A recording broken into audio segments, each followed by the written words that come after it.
How you doing? This is Coach Carlo. I want to talk about something that very few people will talk about, but I think it's needful to discuss it, and it's ego traps. What is an ego trap? I was talking to a young man some time back, and he had experienced the promise, but he did not experience the promise in the same way that Neville did, but it didn't stop his experience from being so. The ego trap says that, no, I got to do something else to experience the promise because I didn't experience it the exact same way that Neville did. So I want to give you a point from Neville's lectures. He's talking to a young lady, and she's talking about manifesting her significant other. She tells Neville that it has to be this particular person. So Neville inquires with her, does it have to be this person, or do you just want to be in love and have somebody in love with you? Or does it have to be this person? She said, well, it has to be this person. He said, so what happened if this person went to jail or something happened to this person? Would it still be that person? She says, why are you asking these things? That's not going to happen. It's got to be this person. So he says some time passes and she's getting married. And as she's walking down the aisle with her groom, it's not the person that she said that it had to be. And he says that she kind of blushes at him and she goes on with the ceremony. Now, some people say, well, how dare Neville say that when he manifested his special person, even while he was married? The whole point in case is there's no exact science. There are those who manifest a particular person, but sometimes that particular person, let's say they get married or something happens to them, do you hold on to the thought of that particular person? And this is the ego trap. The ego trap is this, that it says that when you're manifesting money, that the money has to come in a particular way that you've imagined in your imagination, or it's not really a manifestation.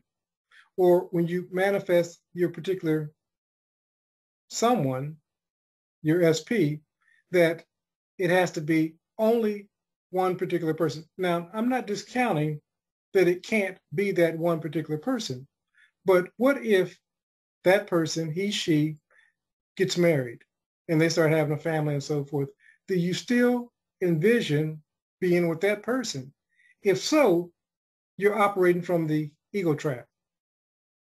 We're talking about health. When you're diagnosed with an illness and you start visualizing healing, then different alternatives are presented to you. And you say, well, the only way that I can be healed in my imagination was this way here. You're in the ego trap. Your job is to live from the end. The end is that loving relationship. Like I said, if it's your ideal person, great. But if that person dies, moves on, gets into another relationship, do you stay single, waiting on that person for 2, 3, 10, 20, 30, the rest of your life? If you do, you're operating from the ego trap. Now, many people have manifested their special someone. Beautiful. But many others are still waiting and they have a particular person in mind, but let's say that person's not interested in them. They spend 2, 3, 4, 5 years waiting on a person who may not be interested in them to get interested in them. And of course, those who teach the message said, well, you just got to have faith and wait on this person. The question is, how long do you wait? I can't answer that for you. Each person has to determine for themselves. But I would challenge you to ask yourself, am I occupying an ego trap? Has this person moved on? Is he, she in another relationship? I've talked to clients that their exes have gotten remarried. Do you stay waiting on that person who's remarried and wait on their divorce, or do you move on? If you decide to wait, you have to ask yourself, am I operating from an ego trap? Now, what's the benefit of an ego trap? Ego likes comfort. And so even in discomfort, waiting on that person that you know that may not come to you because now he or she's in a relationship and they're having a family, the family's growing, and you're still waiting on them because you said it has to be this person or no person. If they've moved on, they're in another relationship, I would challenge you to seek love elsewhere. Now, you say, well, I'm the creator. I should be able to create anything I want. I can have anything I want. What is life telling you? For example, the person that may not be interested in you any longer. If he or she is calling the police on you and reporting you because of harassment, is it wise to continue on with that person, or are you operating from an ego trap?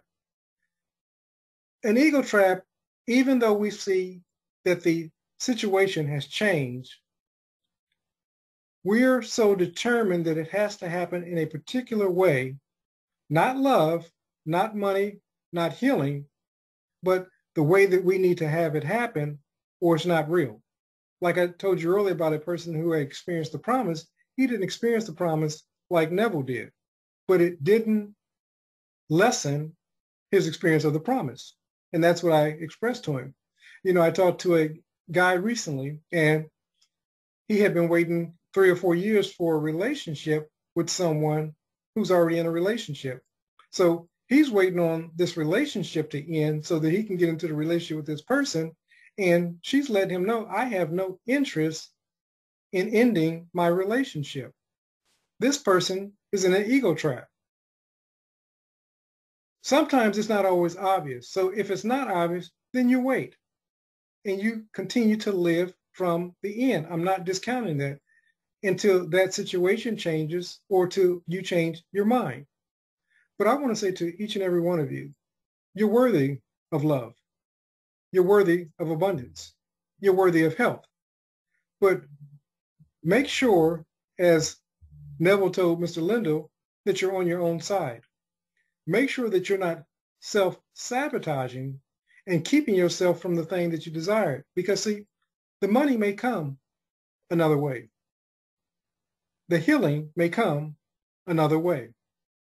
The love you seek may come from another person. Many people get into the relationship with their SP and they realize in the midst of the relationship that that really wasn't the person for them. And that's okay. Then you discover who it is that you're supposed to be with. I only make that distinction because sometimes we can focus on someone, wait on that someone, finally get that someone, and say, is that all there is?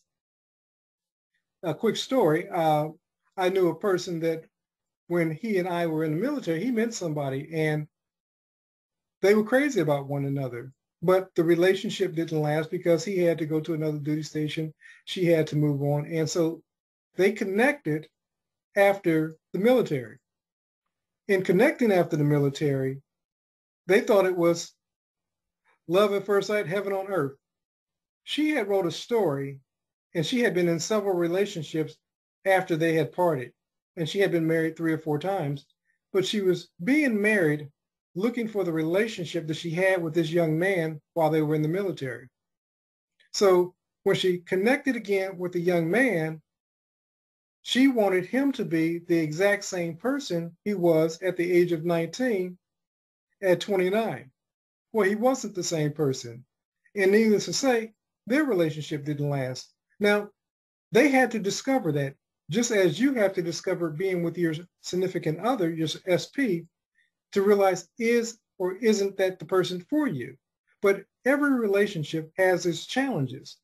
I think that sometimes we take fairy tale into the relationship and we think that there are no challenges. So when challenges show up, as they often will, we are surprised and we say, well, this couldn't be my SP. No, you just have to work through the challenges. That's the nature of a relationship. Anytime you put 2 gods together, there's going to be a clash of the titans. So what am I saying to you? If you've practiced all the principles, you've practiced all the laws, and you've went from teacher to teacher, and you're not manifesting your SP, I'm challenging you to ask yourself, is this the person for me? Or is universe telling me to move on to something bigger, better, more? Only you can decide that. That's not for me to decide. But if the person has entered into a relationship and it's obvious that they've moved on, you may want to inquire with yourself, am I operating from an ego trap? Now, and again, nobody's going to teach on this because we all want to tell you that you can have anything you want, and you can. You can have a loving relationship. You can have health. You can have abundance. All these things are attainable for you. I'm just here to say that they may not come in the form or the way you may think initially. And a lot of times it depends on where we are at any given time. Sometimes we're dealing with our own immaturity and we're dealing with our own baggage. And so because we bring that baggage into the relationship, we're also viewing the relationship through the glasses, as it were, of baggage. And so all the stuff that we've dealt with previously, because we haven't dealt with it, we bring it into the relationship. So it may not be time to engage in that relationship at that moment.